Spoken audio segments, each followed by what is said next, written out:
On the eve of legalization of recreational marijuana in the Golden State, the fires wreaking havoc across Northern California have damaged at least 34 pot farms. The California Growers Association represents about 1,200 marijuana businesses. And we've got an email address set up so folks can email their reports in. Hezekiah Allen says the full extent of the damage isn't yet known. I mean, I could say we're easily talking tens of millions.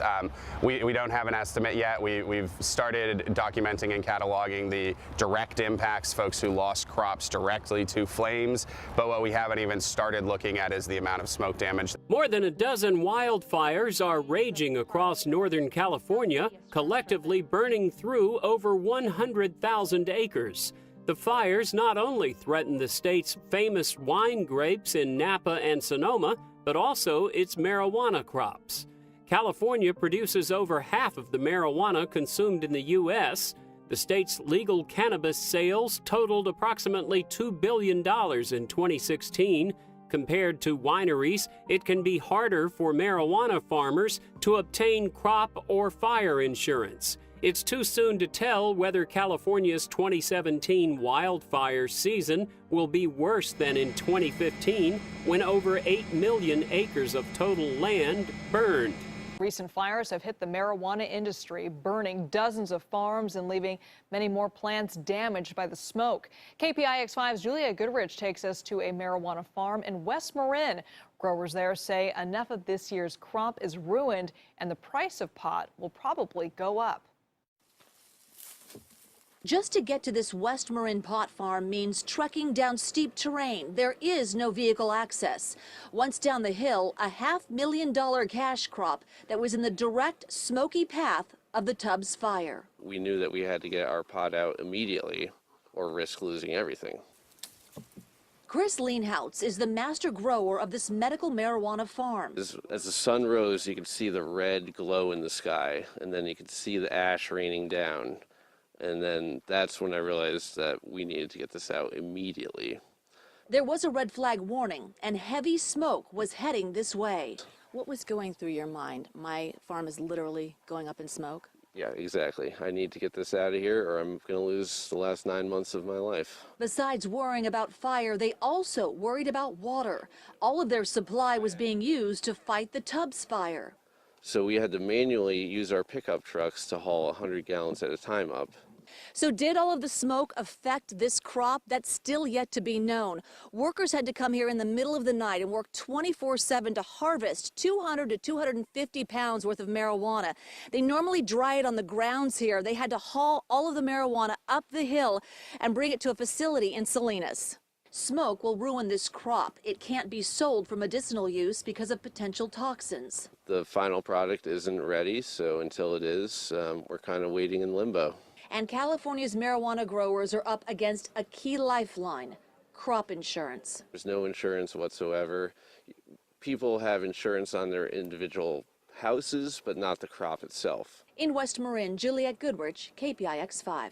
Harborside Dispensary and Acme Elixirs say they will be donating a portion of the proceeds from this farm to fire relief charities. The plumes of smoke rising above the Legion of Blooms farm in Glen Ellen, California make Marcos Morales nervous.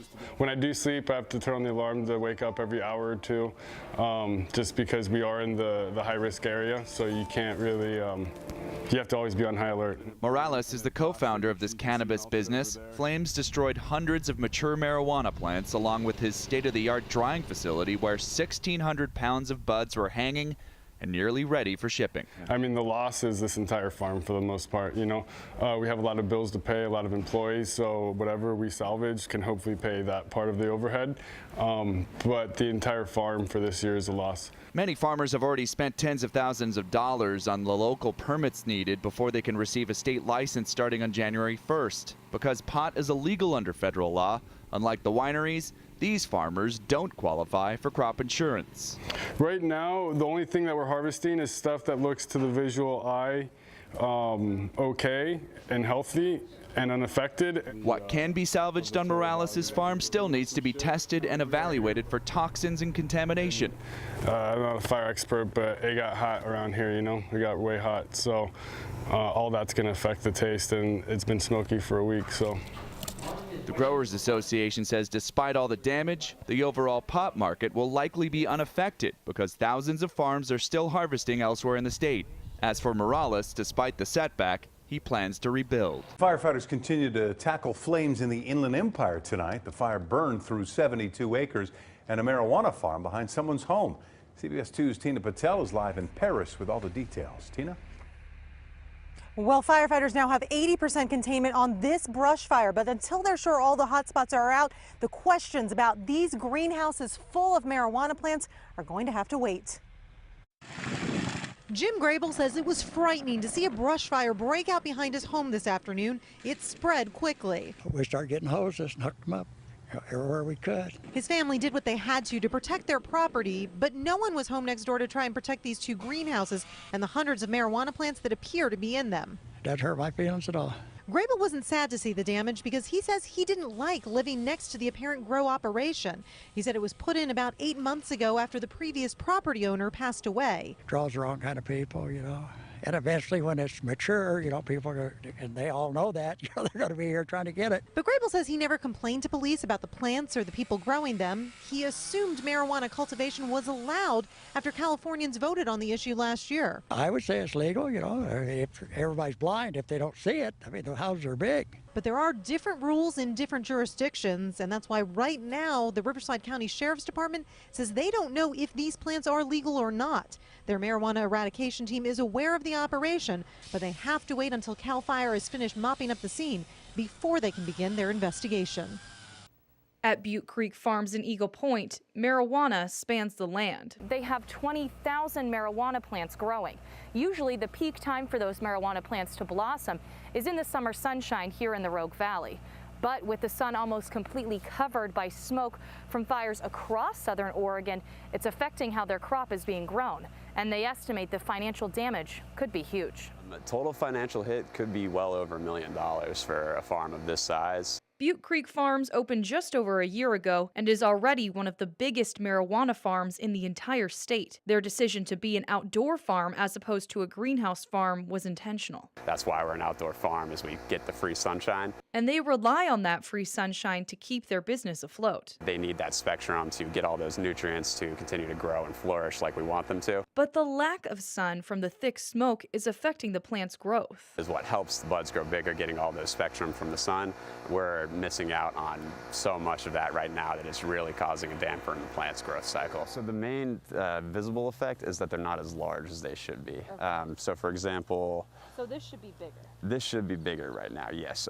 Bud is Butte Creek's biggest moneymaker. A pound of it can cost up to $1,200. Multiply that by the bud they get from each of their 20,000 plants, and the potential financial loss could be massive. In Eagle Point, Emily Beal, NBC5 News. Schlossman says despite being smaller, their first harvest potency and quality was normal. However, now the ash, lack of sun, and humidity are causing mold to form on some plants. He's hoping it won't impact their next round of tests. Real connoisseur, ain't gave it a name yet. I keep it so G, you would think that I claim set. The rain that never goes by, that it don't happen. Back to back, over nothing. Gotta have it, that's an automatic. You don't want the static more than your average addict. Take flight, take flight, take flight, take flight. Ain't no passing to the left if my mind ain't right.